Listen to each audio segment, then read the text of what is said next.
Assalamualaikum warahmatullahi wabarakatuh. Waalaikumsalam warahmatullahi wabarakatuh. Jumpa lagi di Jalan Buku Channel bersama saya Vina. Pada kesempatan kali ini kita akan membahas buku kedua yang berjudul Indahnya Jalan Mendaki yang ditulis oleh Pak Haji Samsudin dan Hasan M. Nur. Apa kabar Papa? Alhamdulillah sehat walafiat. Vina juga gimana kabarnya? Alhamdulillah sehat Pak. Episode kali ini merupakan episode pertama ya dari buku kedua Papa ya, yang berjudul Indahnya Jalan Mendaki. Betul. Pada buku ini bab pertamanya yaitu adalah bangkit dari keterbatasan. Nah, episode ini membahas subbab tentang berkelahi dengan nasib. Kira-kira mengapa sih itu judulnya berkelahi dengan nasib? Nah ya, jadi ini menarik ya, berkelahi dengan nasib. Itu mirip dengan buku pertama, ada Ikhtiar Memuat Takdir. Mirip.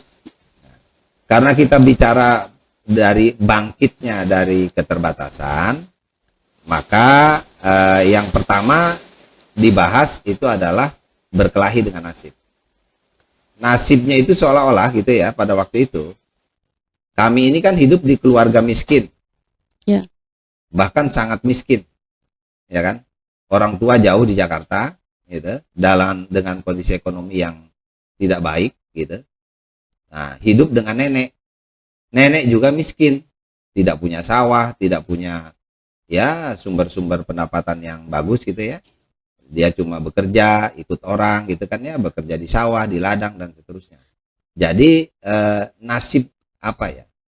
Bagaimana kita berkelahi dengan kemiskinan? Berkelahi dengan kemiskinan itu, ya. Kita bergumul dengan kemiskinan itu.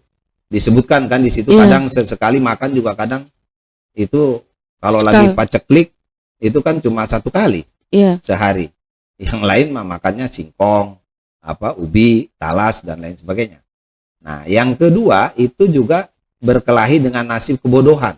Karena kita kan berada di lingkungan keluarga yang rendah ya. Pendidikannya gitu loh. Begitu juga secara masyarakat, secara sosial, itu juga kita tinggal di lingkungan masyarakat yang tertinggal. Jadi 3 penyakit kemiskinan ada semua tuh di situ. Tiga penyakit sosial itu ada semua di situ. Penyakit kebodohan, gitu, kemiskinan, gitu, ketertinggalan, ada semua tuh menyatu kait di situ. Nah, disitulah kita berjibaku menghadapi itu, mengikuti itu, menjalani kehidupan yang seperti itu, gitu loh. Nah, dari tadi berarti berkelahi dengan nasib, berarti 3 nasib itu ya, yang Papa perjuangkan gitu, berjuang untuk melawan 3 nasib itu, kebodohan, kemiskinan dan ketertinggalan. Lalu bagaimana sih triknya gitu untuk? Triknya kalau untuk kebodohan kita rajin belajar. Rajin sekolah kan, di sekolah kita belajar agar berprestasi tinggi. Ingat Pina, itu Papa itu keluar lulusan SD dengan nilai terbaik. Itu kalau nggak kerja keras, belajar gitu kan, nggak mungkin kan dapat prestasi terbaik. Nilainya kan rata-rata 9 waktu itu, 3 mata pelajaran 27. Jadi itu salah satu trik gitu ya. Bagaimana kita melatihkan diri untuk rajin belajar. Belajar bukan hanya di sekolah. Belajar ke musola, ke masjid, ya kan? Itu malam, siang, sore, gitu loh. Kita nggak berhenti-berhenti tuh belajar, bekerja begitu. Waktu habis dengan itu. Nah, itu trik yang pertama melalui belajar. Yang kedua, itu kita juga ya berlatih bekerja. Itu tadi, misalnya cari upah ya, bekerja dengan orang-orang yang punya sawah, yang punya ladang. Akhirnya kita kan dapat upah kan?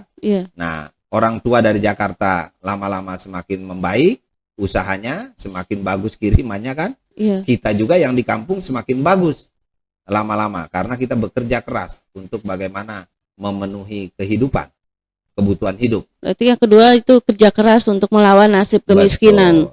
Yang ketiga itu caranya? Yang ketiga kita secara sosial karena kita belajar semakin bagus. Gitu kan, pendidikan semakin bagus, pendidikan kita, kemudian akhirnya kita bisa melanjutkan ke PGA dan lain sebagainya, itu disebut pelajar kan, Oh itu dulu sekolah itu anak-anak kalau udah disebut pelajar tuh udah punya gengsi tuh, punya prestis tuh yang bagus. Karena apa? Itu terpelajar. Nah, pelajar tuh disebutnya bukan di SD, tapi mulai PGA itu kan. Nah, sudah dibilang kaum terpelajar, meningkat kan? Meningkat. Nah, itu kita bisa lalui kelemahan kita di SD itu, kita bisa teruskan di PGA. Jadi begitu juga usaha orang tua tadi disebutkan, makin lama semakin bagus.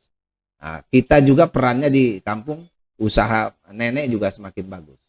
Kita berjualan, Pina, dulu sama nenek. Ada jualan apa itu? Jualan gorengan. Pagi-pagi habis sholat subuh kita ke pinggir jalan untuk menjajakan makanan, dijual kepada orang-orang yang akan pergi ke pasar. Lalu sekolahnya gimana? Sekolah, pulang dari sana sekolah. Pulang dari sana kan jam 6 pulang. Itu jam 6 pagi udah pulang ke rumah tuh. Nah, terus siap-siap sekolah kan. Jadi waktu nggak ada terbuang. Habis itu sekolah, nanti pulang jam 12, jam 1. Itu bekerja lagi, bantu nenek gitu kan. Di sawah? Di sawah, di kebun. Siapa yang nyuruh? Metik kacang, ubi dan lain sebagainya gitu kan. Nah, nanti itu sore itu kadang nenek bikin jadi jualan juga habis asar tuh. Jualan sebentar kan, keliling gitu. Nah itu, nanti malam ngaji habis maghrib, gitu kan, ngaji sampai isya, terus pulang. Besok begitu lagi subuh bangun, jualan lagi dan seterusnya dan seterusnya. Berarti tadi manajemen waktu ya, benar-benar memanfaatkan waktu, tidak ada yang terbuang gitu kan. Dan catat itu adalah sejak dini, sejak umur 10 tahun sudah dibiasakan begitu. Dengan kondisi Pasam kecil yang dulu waktu kelas 3 itu, dengan kondisi yang serba kekurangan gitu ya, kok bisa sih papa itu bertahan gitu? Apa sih yang membuat motivasi untuk tetap menjalani nasib tersebut? Ya, jadi ini ini sangat berpulang pada niatnya.